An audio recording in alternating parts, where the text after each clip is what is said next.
তোমরা লড়ে যাও, দেশের জন্য শহীদ হও, পিছপা তোমরা হবে না। আমি সেই সাহস দিতে এখানে এসেছি। এই মাকে সেলিউট।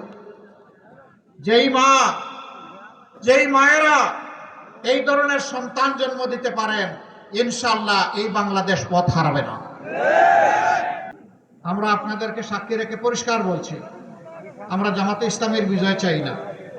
বললাম না, আশ্চর্য ব্যাপার, আপনি জামাতে ইসলামের আমির, আপনি আবার জামাতে ইসলামের বিজয় চান না, তো কার বিজয় চান? আমি অবশ্যই বিজয় চাই 18 কোটি মানুষ।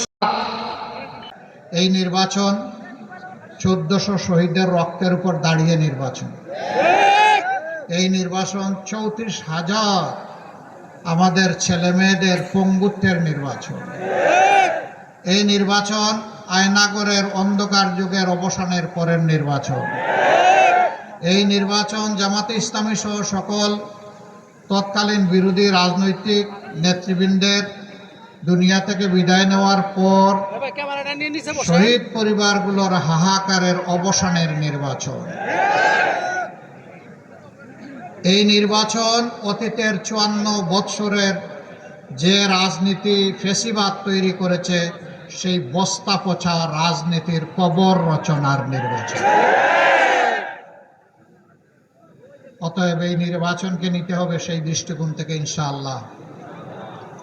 নির্বাচনে কয়টা ভোট? প্রথম ভোট হার পক্ষে ইনশাআল্লাহ।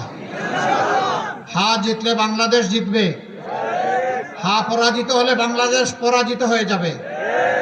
আমরা কি বাংলাদেশকে জিতাবো না পরাজিত করব? ধন্যবাদ আপনাদেরকে। হা মানে আজাদি, না মানে গুলামি। যারা আবার আমাদের গলায় গুলামির জিঞ্জির পরাতে চায়, তারাই কেবল হা বুটের কথা বলতে পারে,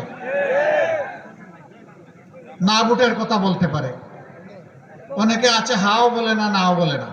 যদি না বলেন, বলে দেন যে আমরা সংস্কার চাই না, নতুন বাংলাদেশ চাই না, পুরোনো ব্যবস্থা চাই, ফেসিবাদ আবার চাই।